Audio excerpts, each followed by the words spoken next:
11వ డివిజన్లో కరుణాకర్ గారు అలాగే చాని శివ గారు అక్కడ జన సైనికులు సంతోషంగా ఒక జెండా దిమ్మ కట్టి అక్కడ జెండాను ఎగరేసుకుంటే అప్పుడు అధికారులు మున్సిపాలిటీ అధికారులు పోలీసు వారు వచ్చినప్పుడు మీ అధికారులను గౌరవించి చెప్పినప్పుడు వాడు వెళ్ళిపోయారు. ఇక్కడ స్థానికంగా ఉన్నటువంటి కార్పొరేటరు దాన్ని పెద్ద చేయడానికి ఏదో రకంగా గొడవ పెట్టుకోవాలని మళ్ళీ మొన్న రాత్రి మేము వాళ్ళు ప్రయత్నిస్తుంటే మేము అందరం నుంచున్నాం. వెళ్ళిపోయి ఈరోజు నిన్న రాత్రి ఈ దిమ్మను పగలగొట్టారు. దిమ్మ అంటే ఏంటంటే ఒక పవిత్రమైన దేవాలయం. మాకు జనసేన పార్టీ దిమ్మ అంటే మాకు పవిత్రమైన దేవాలయం. మా దేవాలయాన్ని కూలగొడతా ఉంటే చూస్తా ఊరుకుంటామా? మేము తప్పు చేయం. మీరు తప్పు చేస్తే చూస్తా ఊరుకునే ప్రసక్తే లేదు. మీ టైం అయిపోయింది. ఎందుకంటే మీరు మొదలెడతమే ప్రజావేదికను పడగొట్టారు. ఎవరైనా ఏమైనా శంకుస్థాపన చేసి మంచి పనులు చేస్తారు. అలాంటిది నువ్వు పడగొట్టారు. ఇవాళ మా దిమ్మను పడగొట్టారు. ఇవాళ మా యొక్క మంచి ప్రోగ్రాం పెట్టుకున్నాం. దేనికంటే బాలశౌరి గారు మాకు జాయిన్ అవుతున్నారు. మా పార్టీకి మంచి నాయకుడు జాయిన్ అవుతున్నారు. ఆయనకు మద్దతుగా మేమందరం కూడా స్వాగతం పలుకుతానికి వెళ్తుంటే గొడవ పెట్టేసుకుంటే మేము అరెస్ట్ చేసేద్దామని పోలీసులతో ఒక 50 మంది పోలీసులు దింపేశారు. 50 మందిని 1,00,000 మంది దింపుకోండి. దేనికి భయపడేది లేదు. తప్పులు చేసే ప్రసక్తి లేదు.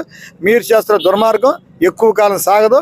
ప్రతి డివిజన్లో దగ్గరుండి నేనే కట్టిస్తాను. ఆ డబ్బులతో మీ శాసనం చేసుకోండి. గాంధీ విగ్రహం దగ్గర 11వ డివిజన్లో రాత్రి ఇక్కడ ఉన్న జనసేన దిమ్మని రాత్రి పక్కులైంది వచ్చి ఈ మున్సిపల్ అధికారులు ఏసీ పన్నోడు నెంబర్ 1 420 గడమంటాడు. పూర్తిగా వైసీపీ తొత్తులా పనిచేస్తున్నాడు. వాళ్ళు ఏం చేయమని చేస్తున్నాడు. రాబోయే కాలంలో నీకు తిప్పలే తప్పవు. నువ్వు రిటైర్డ్ అవ్వటానికి ఒక 1 ఇయర్ టైం ఉంది. గుర్తుపెట్టుకో ఏసీపీ. నువ్వేదో కక్ష సాధింపులాగా నువ్వు పెద్ద పొలుగు వేసుకొచ్చి పొడిచేస్తాగా పొడిపించుకుంటా ఎవడైతే లేడు సిద్ధంగా మీ చేతగాని పనులు ఈ దిమ్మ పడగొట్టారేమో. మా గుండెల్లో ఉన్న జనసేన మీరు ఎవరు ఏం చేయలేరు. మేము కానీ తలుచుకుంటే మీకు మొత్తం బిల్డింగ్లు సహా కూలగొడతాం. మున్సిపల్ బిల్డింగే కొడతాం. మా కేసులకు తెరిచే పని లేదు. ఈ అక్రమాలు కంటిన్యూ చేద్దాం. అప్పటి నుంచి 5 సంవత్సరాలు చేస్తానన్నారు. ఎలక్షన్ 2 నెలలు పట్టింది. మీకు 60 రోజులు టైం ఉందేమో. ఈ టైంలో మేము తెలుసుకుంటే రాబోయే కాలంలో ఈ మచిలీపట్నం ఎమ్మెల్యే ఎవరైతే పోటీ చేస్తున్నాడో వాడికి వైసీపీ తరఫున డిపాజిట్ లేకుండా చేసేదానికి మేము ప్రయత్నం చేస్తాం. మీ చేతకాని పనులు మానేసి ఏమనుంటే ధైర్యంగా మాట్లాడండి. మీ బ్యానర్ ఏమో అక్కడ పెట్టుకుంటారా? మీరేమో నిన్నగా మొన్న మీ అనువాయులకి స్టేట్ బ్యాంక్ వెనకాల 80 అడుగుల రోడ్ని 40 అడుగులు కుదిచ్చేసి 30 అడుగులు కుదిచ్చి అటు పక్కన ఎవరు వెళ్ళకోకుండా రాత్రిపూట ఏదో ఫుడ్ కోర్టు పెడతారా?